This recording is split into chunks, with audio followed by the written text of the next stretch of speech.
ce matin et de nous réunir dans sa maison pour lui apporter ce culte de louange et d'adoration.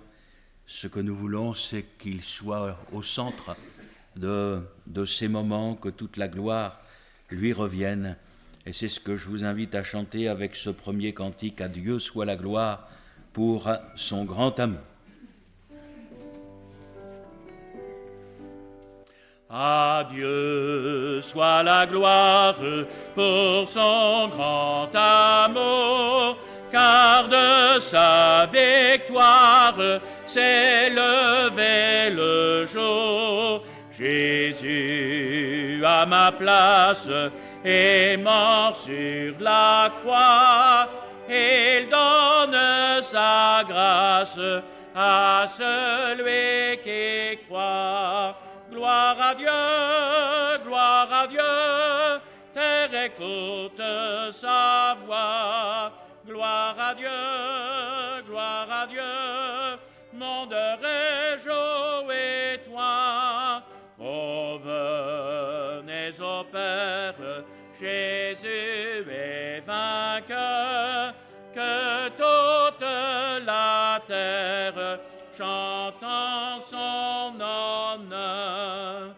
La foi, l'espérance ont chassé la peur, et une paix immense remplit notre cœur. Selon sa promesse, Jésus changera deuil en allégresse quand il reviendra. Gloire à Dieu, terre écoute sa voix. Gloire à Dieu, monde réjouis-toi. Oh, venez au Père, Jésus est vainqueur, que toute la terre chante en son honneur.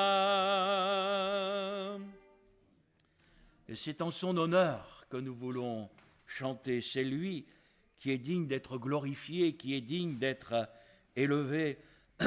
Et nous voulons entrer dans sa présence ce matin, conscients du privilège qui est le nôtre. Et je vous invite à chanter ce beau cantique dans le jardin où j'aime entrer à l'heure douce de l'aurore.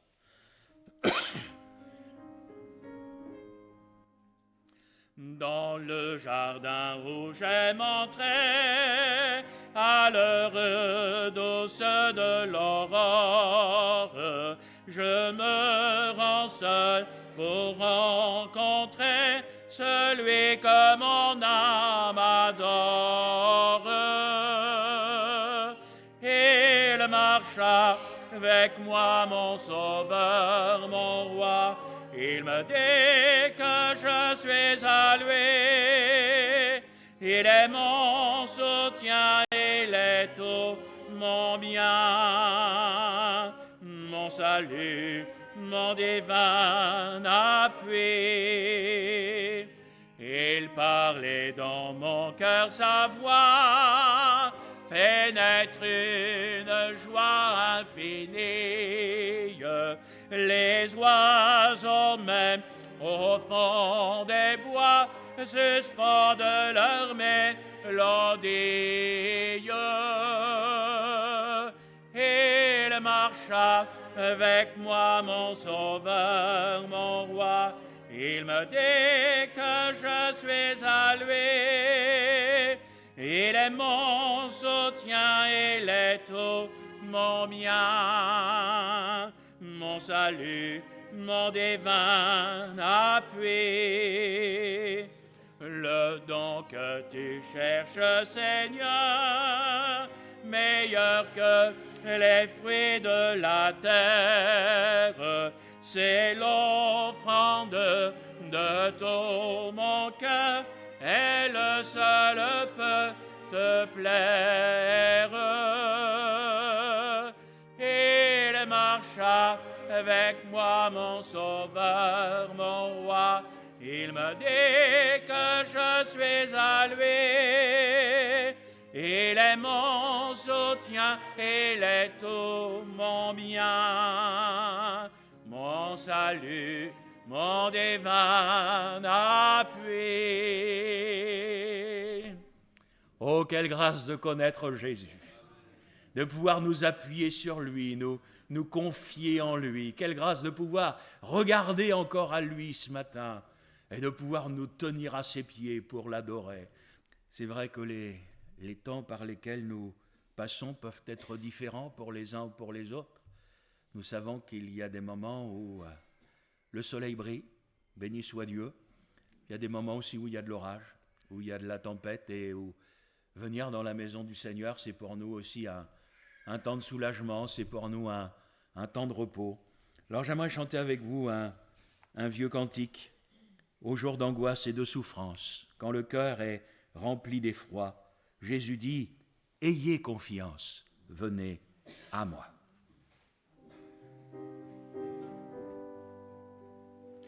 Aux jours d'angoisse et de souffrance, quand le cœur est rempli d'effroi, Jésus dit, ayez confiance, venez à moi.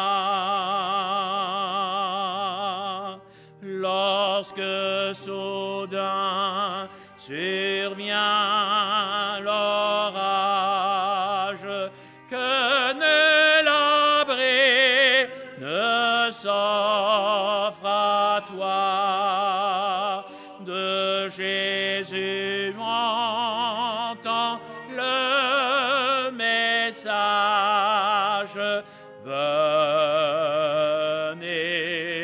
à moi. Quand le péché te sollicite, quand te sens vaciller ta foi, écoute sa voix qui t'invite, venez à moi. Il nous pardonne, il nous console, il prend sur lui tous nos fardeaux, et nous trouvons à son école le vrai repos.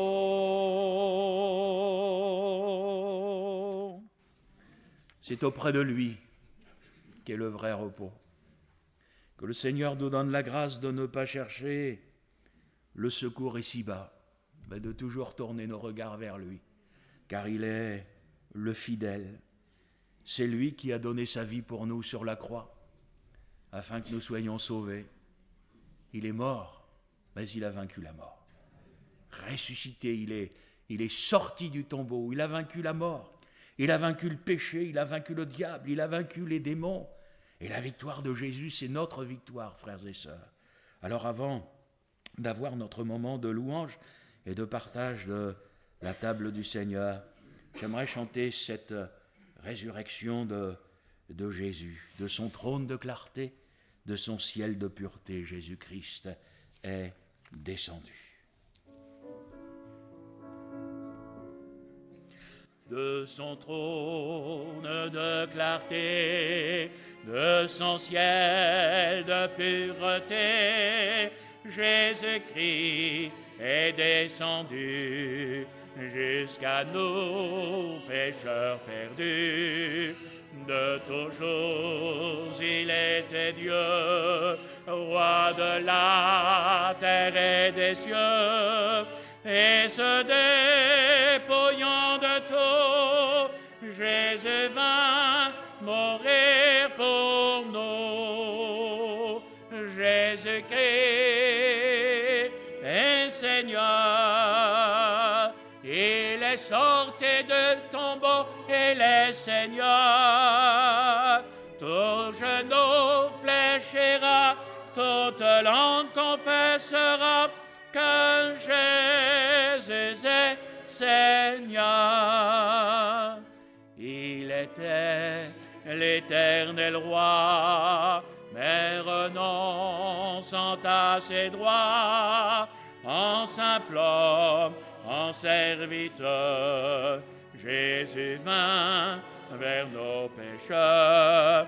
Bien que fils, Jésus a pris par les choses qu'il souffrit, jusqu'à la mort de la croix, l'obéissance et la foi. Jésus-Christ est Seigneur, il est sorti de tombeau, il est Seigneur. Tout genou fléchira, toute langue confessera que Jésus est Seigneur. Jésus s'est humilié, aussi Dieu l'a couronné, dans le ciel l'a fait asseoir, sur son trône en tout pouvoir, afin qu'au nom de Jésus, tout genou soit abattu, et que dans tout l'univers résonne un puissant concert. Jésus-Christ est Seigneur, il est sorti de tombeau, il est Seigneur.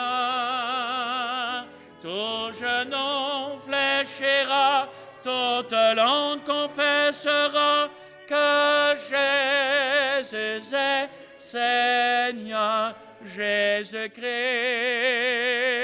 est Seigneur. Il est sorti de tombeau, il est Seigneur. Tout genou fléchira, toute langue confessera que Jésus est Seigneur. Puisse le Seigneur régner encore ce matin dans nos cœurs et dans nos vies. Et pendant ce temps, frères et sœurs, je vous invite à suivre avec moi une lecture dans l'Épître aux Hébreux, chapitre 9.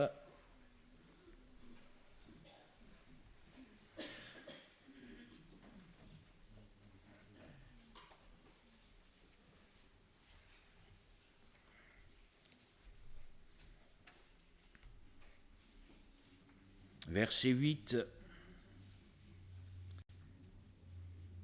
Hébreux chapitre 9, verset 8. Le Saint-Esprit montrait par là que le chemin du lieu très saint n'était pas encore ouvert tant que le premier tabernacle subsistait. C'est un symbole pour le temps présent. Il signifie que les dons et les sacrifices présentés ne peuvent rendre parfait sous le rapport de la conscience celui qui rend ce culte. Ils étaient, avec les aliments, les boissons, les diverses ablutions, des ordonnances charnelles, imposées seulement jusqu'à une forme de réformation. Je fais une toute petite parenthèse. Regardez ce qui est écrit au début du verset 10. Les aliments, c'était une ordonnance charnelle qui durait jusqu'à une époque de réformation. Aujourd'hui, nous pouvons manger de tout, frères et sœurs, ce qui n'était pas le cas dans l'Ancienne Alliance. Mais Christ est venu comme souverain sacrificateur des biens à venir. Il a traversé le tabernacle plus grand et plus parfait qui n'est pas construit de main d'homme, c'est-à-dire qui n'est pas de cette création. Et il est entré une fois pour toutes dans le lieu très saint non avec le sang des boucs et des veaux, mais avec son propre sang, ayant obtenu une rédemption éternelle. Car si le sang des taureaux et des boucs et la cendre d'une vache répandue sur ceux qui sont souillés sanctifie et procure la pureté de la chair, combien plus le sang de Christ, qui par l'Esprit éternel s'est offert lui-même sans tache à Dieu, purifiera-t-il votre conscience des œuvres mortes, afin que vous serviez le Dieu vivant. Amen. Et nous bénissons le Seigneur pour cette œuvre glorieuse, pour son sacrifice parfait, qui n'a pas besoin d'être répété. Il est mort une fois pour toutes pour nos péchés. Il a vaincu la mort comme nous le chantions il y a quelques instants. Et ce matin encore, nous voulons louer et adorer son saint nom. Qui étions des pécheurs, aujourd'hui nous avons été choisis et admis en ta présence. Quel privilège, quelle grâce, quel honneur. Voici devant toi, nos cœurs sont remplis d'amour pour toi. Nous t'adorons, Seigneur, te bénissons, te rendons grâce de tout notre cœur. Nous élevons vers toi la reconnaissance de nos cœurs. Tu es un Dieu tellement bon pour nous. Seigneur, nous avons besoin de toi. Nous avons besoin que tu nous parles. Nous avons besoin ce matin encore de recevoir une parole de ta part.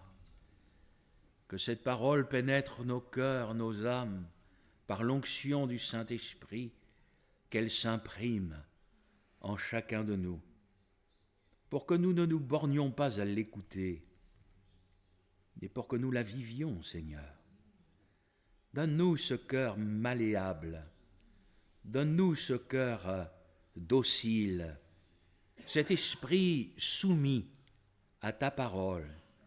Et ainsi, Seigneur, tu nous donneras la grâce d'aller de l'avant avec toi. S'il te plaît, Seigneur, remplis-nous tous du Saint-Esprit, que ta parole pénètre ce matin nos cœurs et nos âmes. Te le demandons, Dieu notre Père, dans le beau nom de Jésus, notre divin Sauveur. Amen.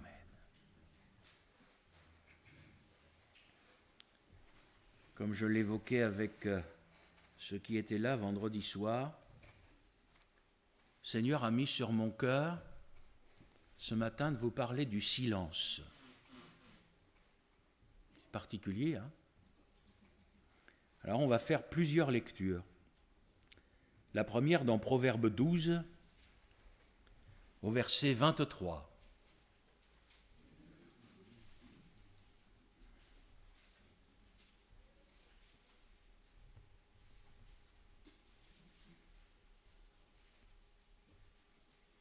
Proverbe 12, verset 23.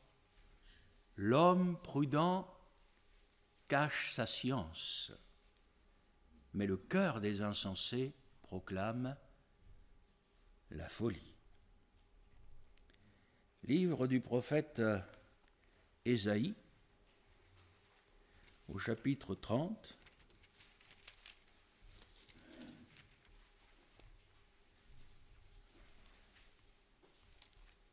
Verset 15.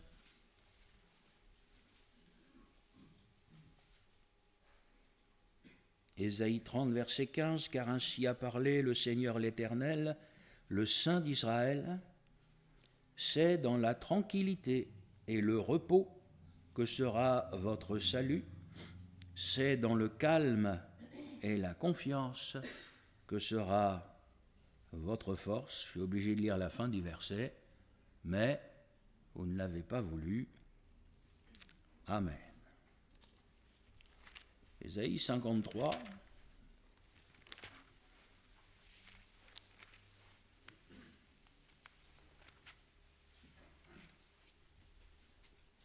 Verset 7. Il a été maltraité et opprimé, et il n'a point ouvert la bouche. Lamentation de Jérémie.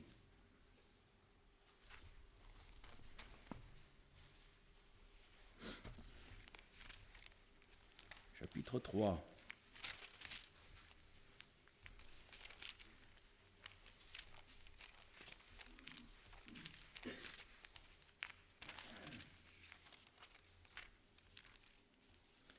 Je pense qu'avec moi, vous connaissez le verset 26.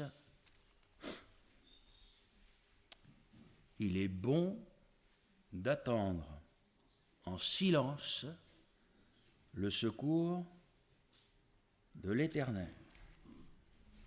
Et enfin, dernier verset dans l'épître de Jacques,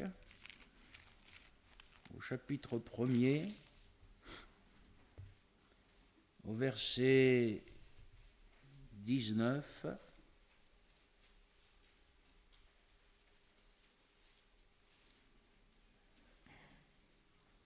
Sachez-le, mes frères bien-aimés, ainsi que tout homme soit prompt à écouter, lent à parler, lent à se mettre en colère, car la colère de l'homme n'accomplit pas la justice de Dieu.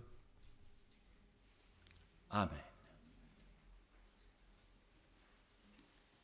Il y a de ces messages que le Seigneur vous donne, vous ne savez pas pourquoi il vous les donne. J'ai une chose que je pense, c'est que si moi je ne sais pas pourquoi, certainement il y en a au milieu de nous qui vont vite le savoir. La pensée que le Seigneur a mis sur mon cœur ce matin, c'est de savoir rester silencieux, de savoir rester dans le silence, de savoir ne point ouvrir la bouche, de savoir rester dans la tranquillité, dans le calme, dans le repos, dans la confiance. Mais aussi, et nous le partagerons ce matin, si le Seigneur nous invite à rester en silence, c'est aussi pour apprendre à écouter. Parce que tant que nous parlons, nous n'écoutons pas. Je pense que vous savez que pour écouter, il faut que nous taisons. Je pense, j'en suis pleinement convaincu, qu'il y a des choses dont nous ne devons parler qu'au Seigneur. Je pense qu'il y a des choses que nous devons taire. Je pense, voyez-vous, à cette expérience de l'apôtre Paul où il a vécu quelque chose d'extraordinaire puisque le Seigneur l'a emmené au ciel, mais vous avez vu, il va parler à la troisième personne. Quand vous regardez l'évangile selon Matthieu, Matthieu va dire « je connais quelqu'un ». Je ne sais pas si vous êtes déjà arrêté là-dessus, c'est-à-dire qu'en fin de compte, quand le Seigneur désire que nous connaissions des choses, c'est jamais l'homme qui est mis en avant. C'est toujours Dieu, ce qu'il peut nous donner, ce qu'il peut nous permettre de vivre. Mais l'homme, lui, doit toujours rester en retrait. Et moi, je crois, frères et sœurs, qu'au Seigneur, on peut tout dire. Et il y a certaines choses, je crois aussi qu'on ne peut les dire qu'au Seigneur. Il y a des choses qui sont intimes, qui sont personnelles. Je crois, je n'ai pas peur de le dire, il y a des choses qui ne regardent pas les autres. C'est moi, c'est ma relation avec Dieu, c'est mon intimité, c'est mon cœur, ma vie, mes souffrances même parfois, etc. Mais voilà, ce sont des choses que je vais apporter dans ma prière personnelle. Une fois de plus, frères et sœurs, je vous promets, je ne le fais pas exprès. Mais quand je regarde ces textes, moi j'y vois une lutte contre la chair. Parce que savoir se taire, je ne sais pas ce que vous en pensez, mais ça va être un sacré combat contre la chair. Et peut-être plus encore pour certains que pour d'autres, à cause de leur chair, à cause de leur tempérament. Et une fois de plus, je vous exhorte de la part du Seigneur à penser à vous et à ne pas penser aux autres. La parole, c'est à nous que le Seigneur l'adresse. Alors, même si on est obligé de reconnaître que ce n'est pas quelque chose d'évident à mettre en pratique, vous conviendrez avec moi, et je vous promets, j'aurais pu multiplier tellement encore les textes bibliques, vous allez être obligé de convenir avec moi que c'est la parole de Dieu. Alors vous allez avoir d'un côté la chair qui va être prompte à parler. Vous allez avoir de l'autre côté l'esprit qui va plutôt nous demander de nous taire que de parler. Et cela va nous amener à cette exhortation de Jacques. Mais je vous rappelle que c'est le Saint-Esprit qui parle. Être prompt à écouter, lent à parler. La nature humaine, décrite dans ce premier verset que nous avons lu de Proverbe 12, nous montre que l'homme veut faire connaître son savoir. Mais ça, c'est le propre de l'insensé. Parce que l'homme avisé, l'homme sage, dit la parole de Dieu, cache son savoir. Il ne l'étale pas. Vous connaissez ce proverbe qui dit que la connaissance, c'est comme la confiture, moins on en a, plus on l'étale. Je crois, frères et sœurs, que nous ne devons pas mettre en avant notre connaissance ou nos connaissances. Je crois que nous devons être humbles. Là, il m'arrive, c'est encore arrivé hier, en discutant avec les enfants, qu'ils me posent des questions, mais parfois en toute honnêteté, parce que vous me connaissez, moi je suis honnête, je leur dis, écoutez, moi je ne suis pas capable de répondre à des questions comme celle-là. Je crois vraiment que le Seigneur a donné à l'Église des dons différents, des services différents. Et moi, je disais à mes enfants, je dis, voyez-vous, des questions comme ça, et moi je pense que c'est à quelqu'un qui a vraiment reçu un ministère de docteur qu'il faut les poser. Parce que je dis, ça nous emmène parfois tellement loin. Je préfère me taire plutôt que de dire des bêtises. Qu'est-ce que vous en pensez ? Voilà. Il y a vraiment des textes de la parole de Dieu qui sont délicats. Ce qui parfois m'alerte, c'est que quand les gens ont des questions à poser, c'est sur 2 versets, 3 versets de la parole de Dieu, allez, soyons généreux, 4. Des fois, j'ai envie de leur dire, mais il n'y a pas autre chose dans la parole de Dieu que ces textes-là qui parfois peuvent paraître un peu mystérieux. Sur ces fameux géants de l'Antiquité, qui j'en sais, moi. Franchement, frères et sœurs, ça ne m'empêche pas de dormir. Et ça ne nuit pas du tout à ma vie spirituelle, à ma communion avec Dieu. Et franchement, moi je pense que ce sont des choses, on ne saura que dans le ciel, quoi. Qui étaient ces fameux géants de l'Antiquité, qui sont venus vers les filles des hommes, etc. J'en sais rien, moi. Il y a des choses qui sont extrêmement difficiles à expliquer, à comprendre, dans lesquelles moi je suis très prudent. Vous savez, quand Saül est allé voir la voyante et puis que l'esprit de Samuel était là, s'est mis à... Vous en avez qui rentrent déjà dans des grandes interprétations et ceci, cela. Moi, ce que je vois, de toute façon, c'est qu'au départ, il y a quelque chose d'occulte.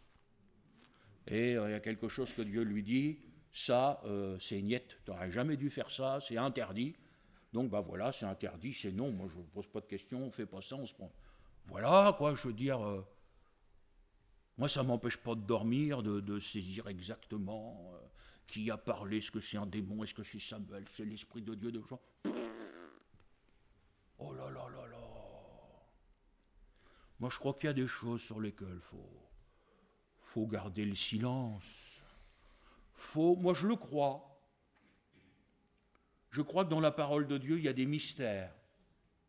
L'homme veut tout expliquer. Alors, je vous dis certainement, il y a des frères qui ont reçu ce que Gilles n'a pas reçu et qui vont certainement être capables de vous donner des explications là-dessus. Eh ben moi, je bénis Dieu.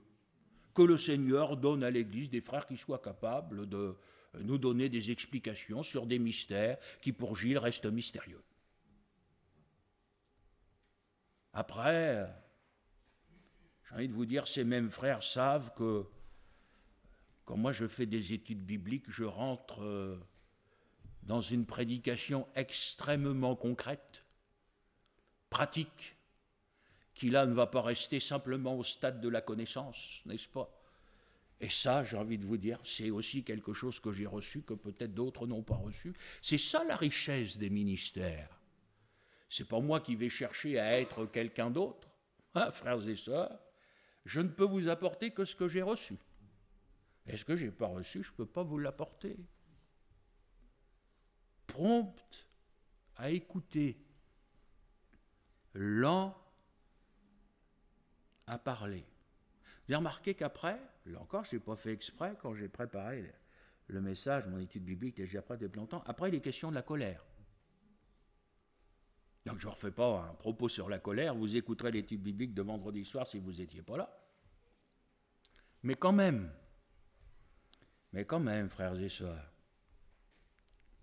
la nature humaine, qui est toujours prompte, l'homme est toujours prompt à faire connaître ses idées, à faire connaître ses positions,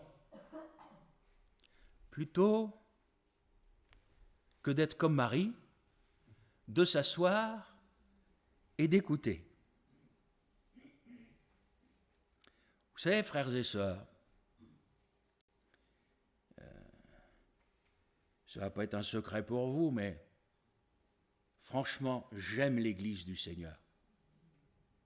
J'aime les chrétiens de tout mon cœur. De toute façon, vous savez, le service, c'est donner sa vie pour l'Église, c'est donner sa vie pour les chrétiens.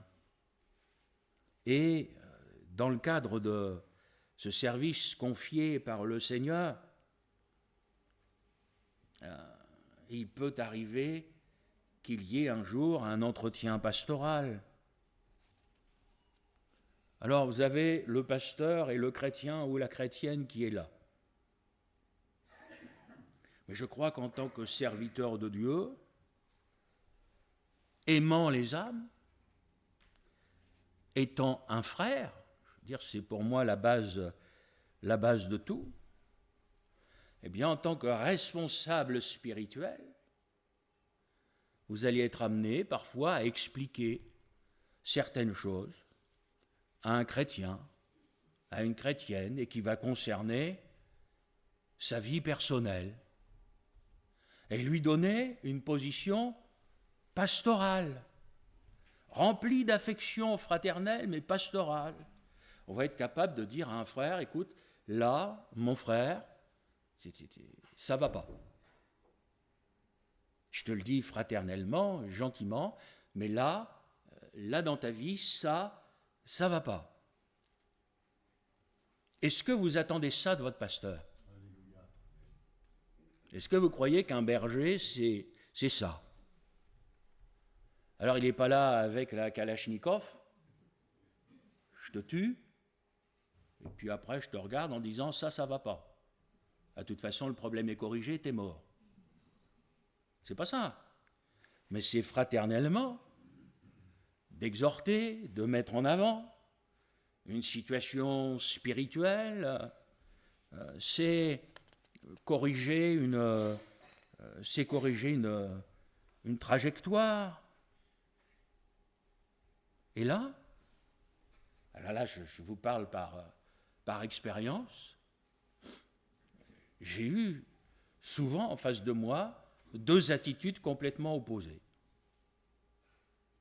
L'attitude d'un frère ou une sœur qui écoute son pasteur et qui reçoit l'exhortation fraternelle et qui repart en disant merci au pasteur de lui avoir dit ce qu'il avait dit et qui repart avec le désir de voir sa vie changer, de corriger peut-être les choses pour lesquelles on a pu partager ensemble. Et puis c'est biblique. Vous avez aussi celui ou celle qui refuse la réprimande. Donc vous allez avoir en face de vous un frère et une sœur en lui disant écoute, il y a ça qui ne va pas. Et au lieu, j'ai envie de dire qu'en face de vous, quand vous avez votre pasteur, etc., qu'il y a des liens, dire c'est vraiment pour le bien, là vous avez la chair qui va se manifester et on refuse d'écouter. Et là, c'est comme si on allait rentrer dans un débat, avec des arguments. Ah oui, mais. J'ai envie de vous dire, quand c'est comme ça, moi je ne discute plus. Je ne discute plus, il n'y a rien à dire. C'est soit vous avez quelqu'un qui écoute, soit la personne en face n'écoute pas. Frères et sœurs, il me semble que le rôle d'un serviteur de Dieu, c'est aussi de préparer l'Église au retour du Seigneur et d'aider chaque âme à être prête pour le jour où il reviendra. Sans prétention. Je ne crois pas être un pasteur qui prêche des choses tordues. Il y a longtemps que vous le sauriez et que vous me l'auriez dit. Alors, il me semble d'un autre côté que les exhortations, les conseils, parfois il le faut, la réprimande.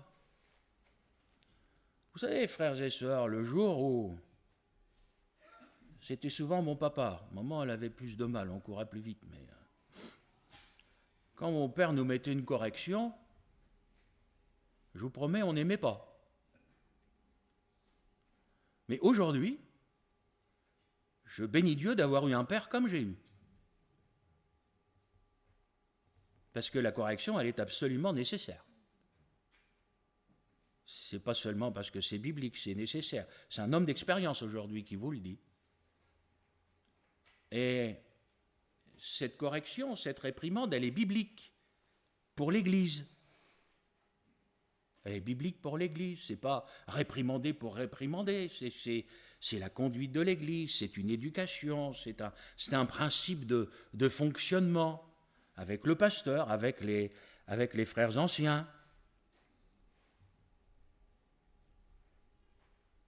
Moi, je ne vois pas en quoi nous devrions débattre lorsqu'une exhortation est apportée. Lorsque je vous présente Jésus et que je vous dis, voilà mon frère, voilà ma sœur, nous sommes appelés à être comme ça parce que Jésus est comme ça. Après, si quelqu'un trouve à redire, j'ai envie de vous dire, c'est quelqu'un qui trouve à redire ce qui est écrit dans la parole de Dieu. Et après, il va y avoir toute une approche personnelle de ma relation avec la parole de Dieu, de ma relation avec le serviteur de Dieu, avec les anciens. La relation du serviteur de Dieu avec l'Église. Parce que, vous savez, frères et sœurs, tout en prêchant la vérité, tout en disant des vérités, moi je vous dis qu'il y a quand même une manière de le dire. Vous savez, quand vous aimez quelqu'un et que vous lui parlez, moi je crois qu'il y a un ton, il y a une forme. On met les formes, quoi, c'est normal, parce qu'on veut faire du bien, on veut relever, même si pour ça, je ne sais pas si quelquefois vous avez eu besoin qu'on vous perce une infection, ben, ça fait mal et ça fait du bien. Au début, ça fait toujours mal. Donc, voilà, il y a parfois certaines paroles, elles ne sont pas blessantes ou quand on le prend dans la chair, mais quand la parole de Dieu nous dit que le Seigneur a la main qui blesse, c'est la main qui guérit, c'est qu'il y a des choses qui doivent être dites pour qu'au niveau spirituel, nous allions mieux.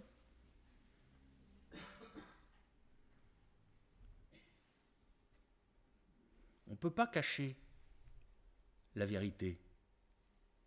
Vous savez, quand quelque chose ne va pas, en règle générale, si on ne fait rien, ça ne s'améliore pas avec le temps. Hein. Alors,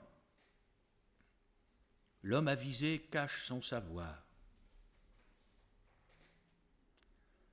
Moi, je ne crois pas que même dans la prédication, nous, les serviteurs de Dieu, nous soyons appelés à briller par notre connaissance, à écraser les auditoires par tout ce que nous savons et que eux ne savent pas.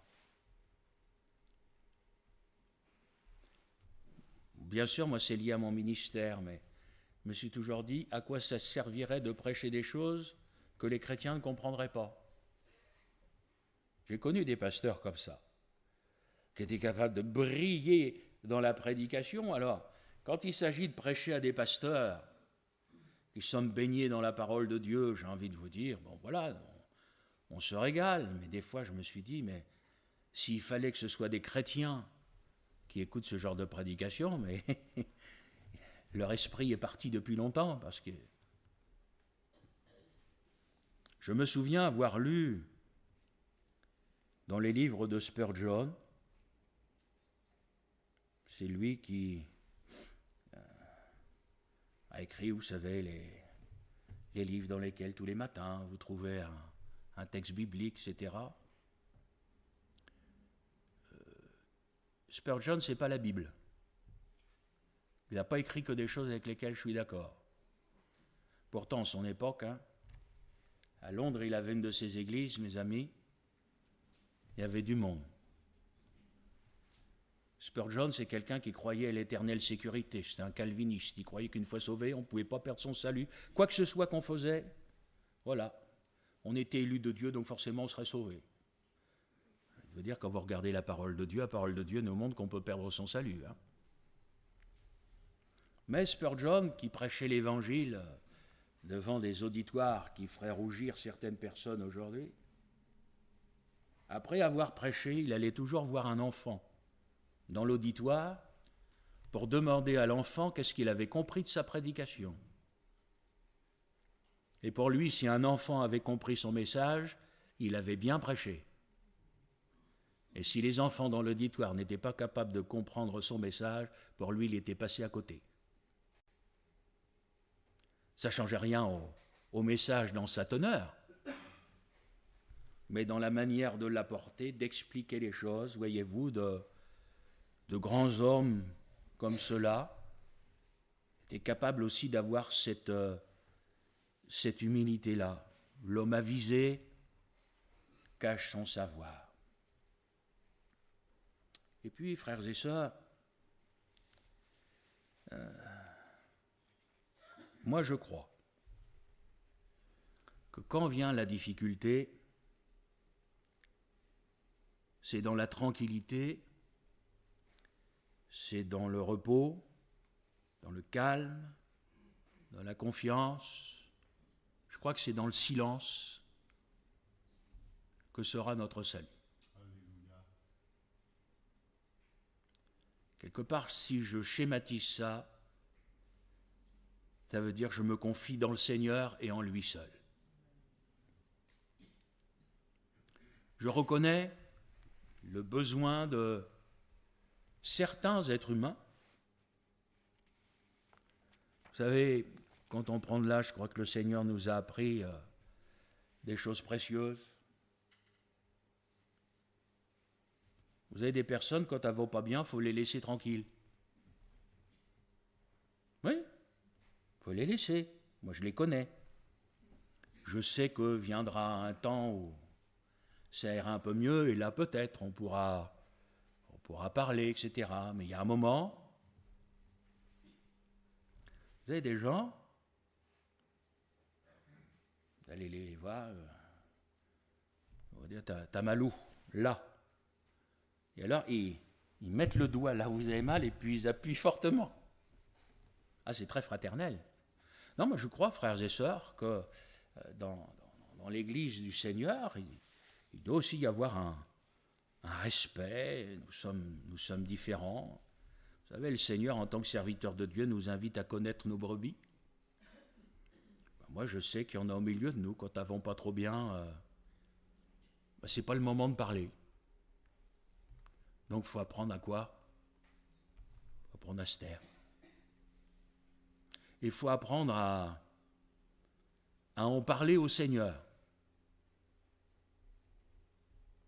Ah là là là là, quand je suis assis à mon bureau, je pense trop, je pense même la nuit. Je pense que c'est ça aussi qui ne m'aide pas à dormir là-haut, là. Ça ne s'arrête jamais. Mais il dira, Seigneur, parce que c'est quand Paul exhorte Timothée à exhorter les femmes comme des sœurs, etc., c'est ça. C'est dire, Seigneur, fais grâce, Seigneur, bénis, Seigneur, aide-le, Seigneur, aide-la. Il y a des choses, frères et sœurs, on ne peut pas, nous, en tant que serviteurs, mais même en tant qu'Église, on ne peut pas changer les situations, on ne peut pas changer les gens, on aimerait, etc. Mais est-ce qu'au moins, nous sommes capables de prier ? Nous sommes capables d'aimer un frère, d'aimer une sœur, d'aimer une famille, au point de consacrer dans nos prières du temps pour cela. Alors j'ai envie de vous dire, ça aussi, c'est le silence. Parce qu'en fin de compte, c'est au Seigneur qu'on en parle. On a des habitudes qui ne sont pas forcément bonnes, c'est pas mauvais, c'est dans le sens d'une espèce de culture. Toutes les personnes qu'on va rencontrer, on va leur demander comment ça va. C'est gentil, ça part d'un bon sentiment. Mais est-ce que ça vous est déjà arrivé d'avoir envie de ne pas répondre ? Oui ou non ?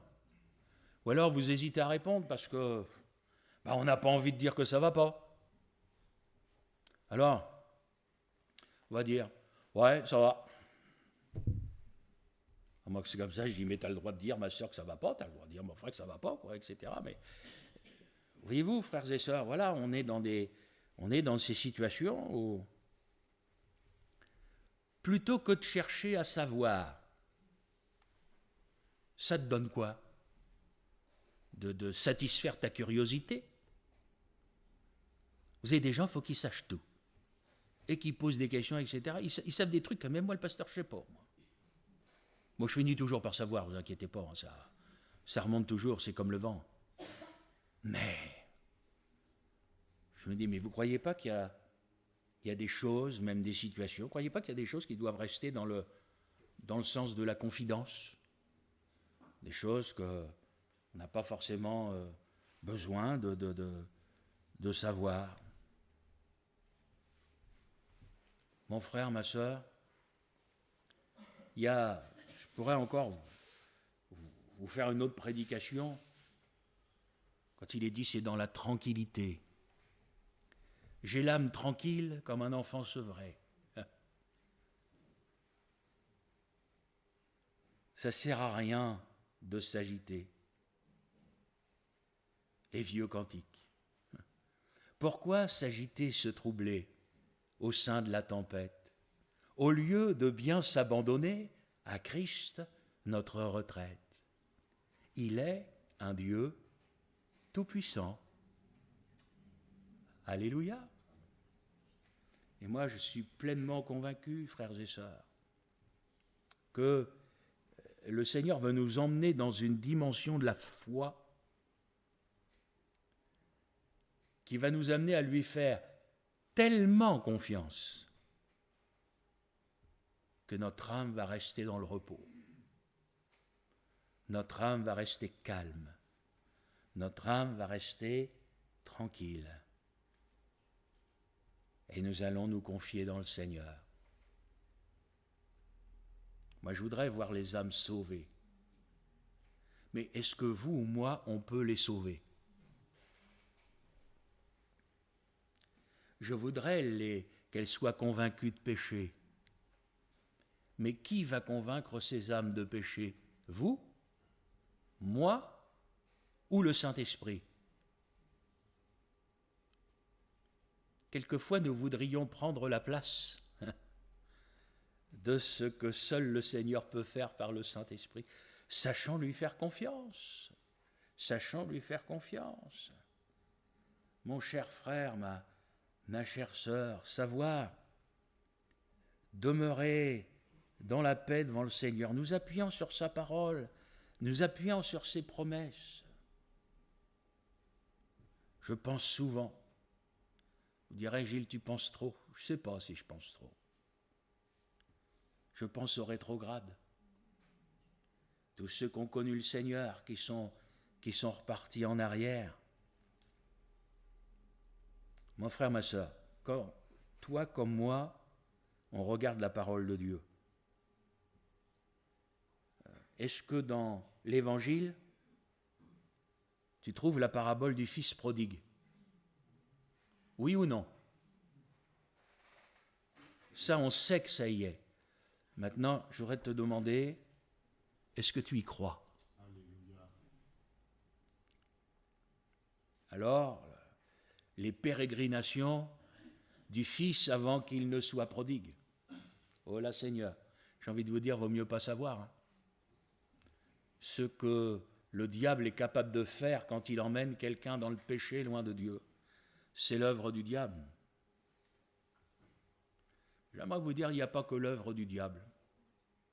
Il y a l'œuvre de Dieu. En Normandie, on dirait, il va manger de la vache, elle va manger de la vache.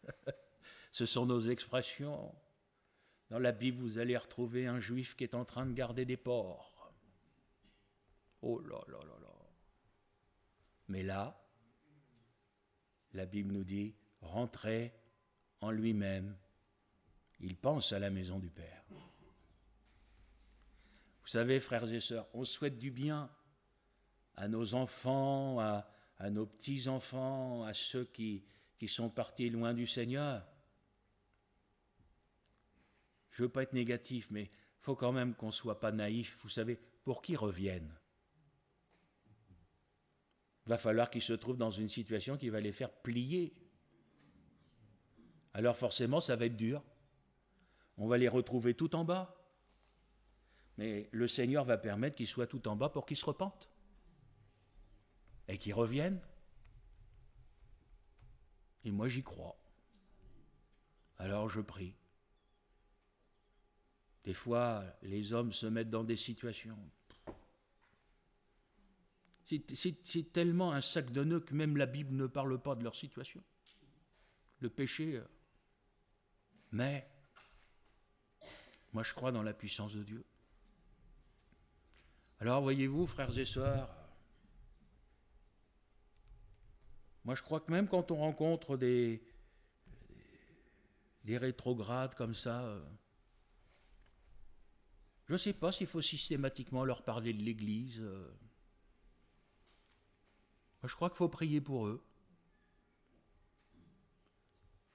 Il faut être rempli du Saint-Esprit pour que s'il faut parler, pas que le Seigneur nous donne de parler, mais que s'il faut se taire, que le Seigneur nous donne aussi de nous taire.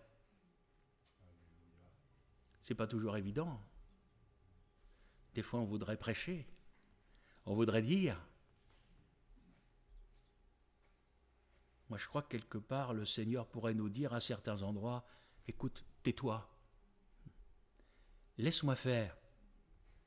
Là, cette fois, c'est le Seigneur qui dirait, je gère. Hein? Et moi, je crois que le Seigneur gère les choses. Alors, j'entends, hein, ça va jamais assez vite. Hein. Mais après, nous sommes des gens tellement bizarres. Alors, on va prêcher, on va chanter, on va prier le combat.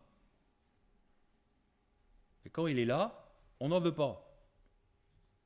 Mais, frères et sœurs, si nous voulons voir les nôtres venir au Seigneur, revenir au Seigneur, si nous voulons avoir, j'aime pas le mot, mais vous allez me comprendre, des résultats dans l'évangélisation, il va falloir combattre. Ça ne va pas se faire facilement et on va attendre et on va pleurer. Il y a des moments où on va être découragé. Vous avez connu de ces moments où vous avez l'impression qu'il y a une ouverture, puis après, pchtoum. Ah, ça, c'est très dur à vivre. Mes frères et sœurs, c'est ça le combat. Il y a des moments on avance, il y a des moments on recule. Moi, ce que je crois, c'est qu'au bout, le Seigneur sera victorieux. Mais alors, avant la victoire, bon courage, amis. Hein? Vous aimez pleurer? Qui aime ça? Et pourtant, vous savez, frères et sœurs, notre nature humaine voudrait que, voilà, on prie, Seigneur, que tout aille bien. Mon cher frère, ma chère sœur. Alors, j'ai Jésus en face de moi. Et dans les pires des situations, là où nous voudrions parler pour nous défendre, la Bible me dit de Jésus, lui, il n'a point ouvert la bouche. Là, c'est dans la situation la plus dure. Hein. Quand vous êtes accusé, faussement accusé, qu'a fait Jésus? Il n'a rien dit. Il a gardé le silence. Et frères et sœurs, il est allé jusqu'à la croix. L'injustice, oui ou non? L'injustice même. Le juste, condamné par des injustes et pour des injustes. Et voyez-vous, frères et sœurs, je fais un petit lien avec la série d'études du vendredi soir. Porter sa croix, c'est accepter de mourir, même si on dit contre nous des choses qui sont injustes, même si on dit des choses qui ne sont pas vraies, plutôt que de vouloir faire valoir ses droits. Mon frère, ma sœur, il faut se taire. Moi, je vous le dis, il faut se reposer dans le Seigneur. Vous savez, mon frère, ma sœur, la vérité, elle finit toujours par triompher. Elle finit toujours par éclater. Alors, c'est sûr qu'il y a un temps qui est un temps difficile. Mais mon frère, ma sœur, Jésus a connu pire que ça. Alors, c'est à penser que le Seigneur a mis pour nous ce matin sur mon cœur. Savoir faire confiance au Seigneur. Mon frère, ma sœur, tout est entre ses mains.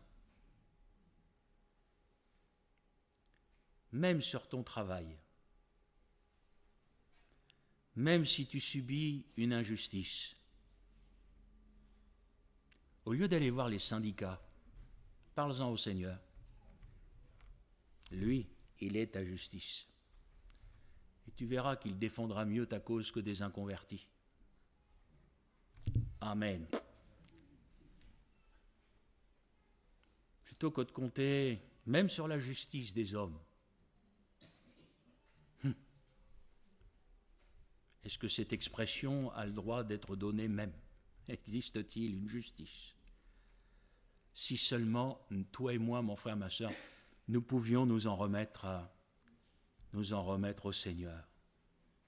Vous savez, quand le Seigneur conduit les choses, moi en ce moment je le vois, et je bénis Dieu. Je vois, parce que j'ai fait confiance au Seigneur, je vois ce qui est en train de se passer sur Rouen en ce moment. Voilà, vous savez, humainement parlant, on peut toujours faire tout un tas de trucs, tout un tas de démarches et tout. Mais quand c'est Dieu qui ouvre une porte, c'est pas pareil. Ah, ça va passer vite. Ben je sais. Mais, enfin pour vous, tout va toujours assez vite. Que le Seigneur vous bénisse, frères et sœurs.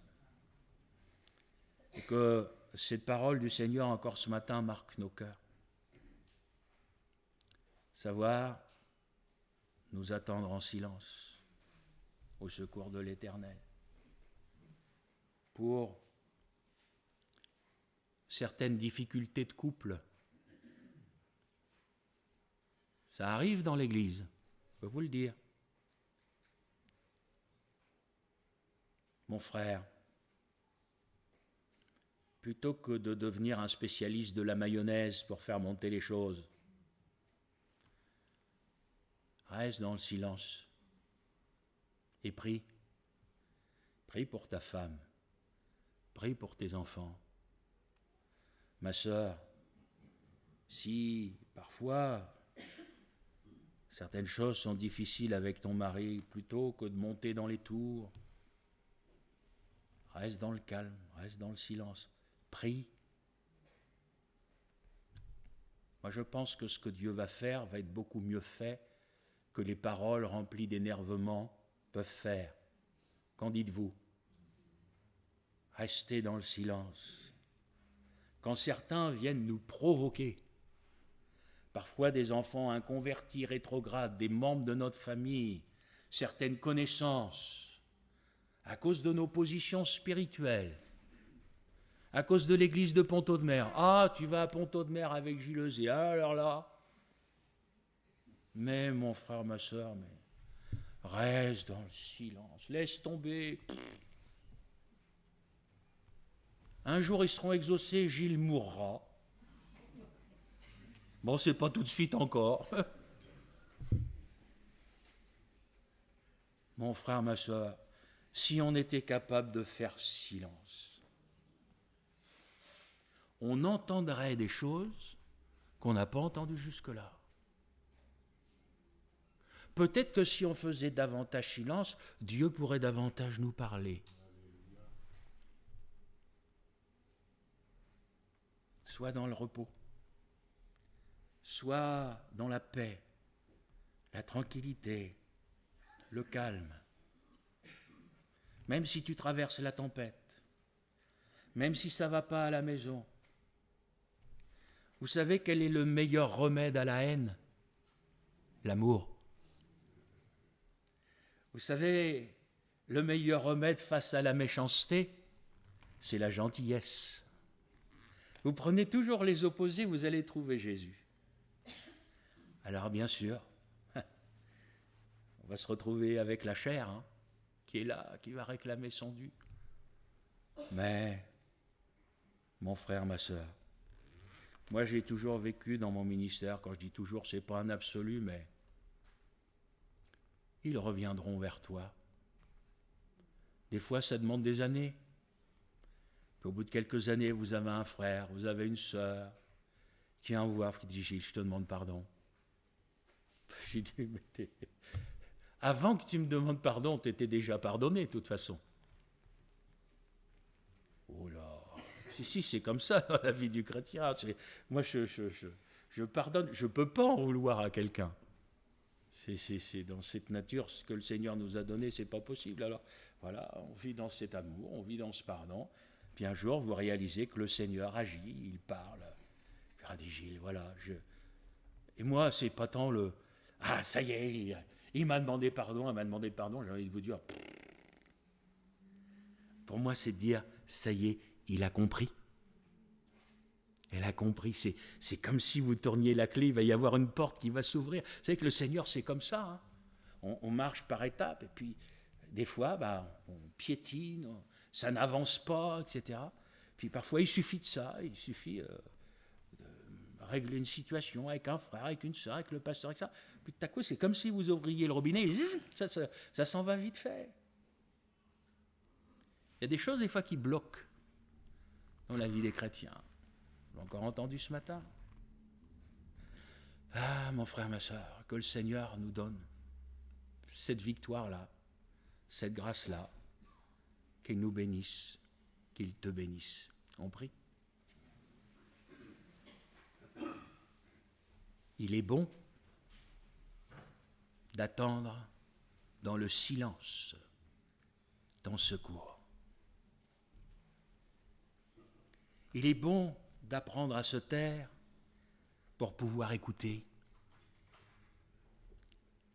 Seigneur, pardonne-nous pour toutes les fois où nous avons trop parlé. Pardonne-nous pour toutes les fois où nous avons tellement parlé que nous ne t'avons pas donné de place pour t'écouter. Seigneur, ta parole est ta parole. Nous ne voulons pas nous borner à l'écouter. Seigneur, nous voulons la vivre. Et Seigneur, nous réalisons que dans nos cœurs, dans nos vies, là encore, nous avons des victoires sur nous-mêmes à remporter. Alors Seigneur, fais-nous grâce et apprends-nous la foi qui fait confiance. Apprends-nous la foi qui se repose sur toi. Apprends-nous, Seigneur, cette foi qui nous amène à regarder ta souveraineté, la souveraineté d'un Dieu qui tient absolument toutes choses entre ses mains, qui conduit absolument tout. Et là où moi je ne vois pas, là où moi je suis dans le flou, mais pour toi, Seigneur, tout est clair. Parce que toi, tu vois ce que nous ne voyons pas. Apprends-moi à avoir confiance en toi. Bénis l'Église, bénis les frères, bénis les sœurs. Emmène-nous, Seigneur, dans cette profondeur. Emmène-nous à vivre des choses que nous n'avons pas encore vécues jusque-là.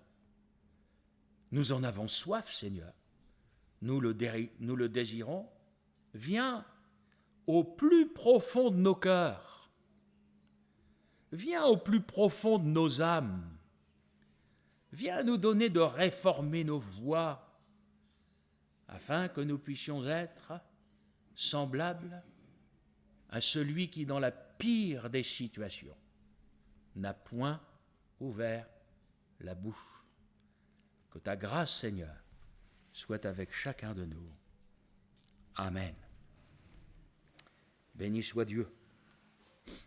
Et pendant que deux de nos frères voudront bien recueillir nos offrandes, nous allons chanter ce dernier cantique. Chantons du Seigneur la bonté pour son peuple racheté.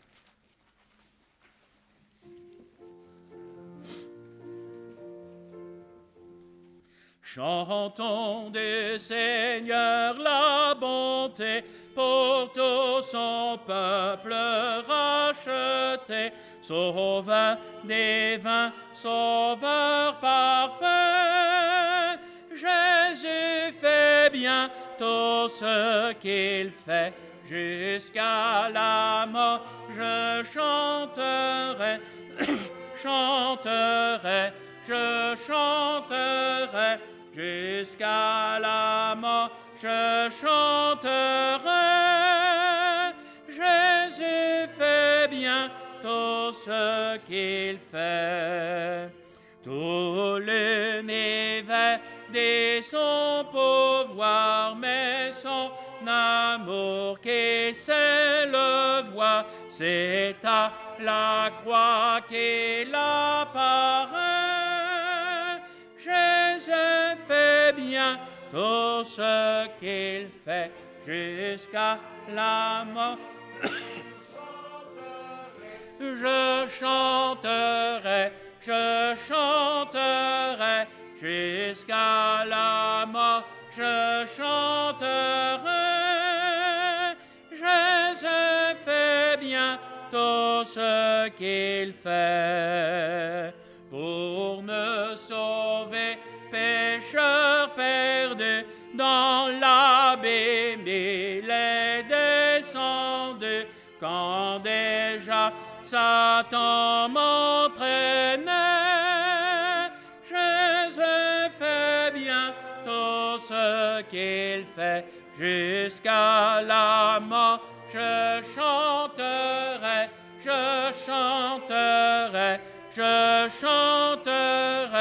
jusqu'à la mort. Je chanterai. Jésus fait bien tout ce qu'il fait. C'est en vain que le tentateur veut me ravir à mon sauveur de ses bras qui m'arracherait. Jésus fait bien tout ce qu'il fait jusqu'à la mort. Je chanterai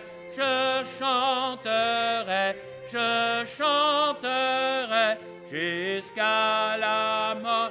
Je chanterai. Jésus fait bien tout ce qu'il fait. Amen. Tout ce qu'il fait est parfait.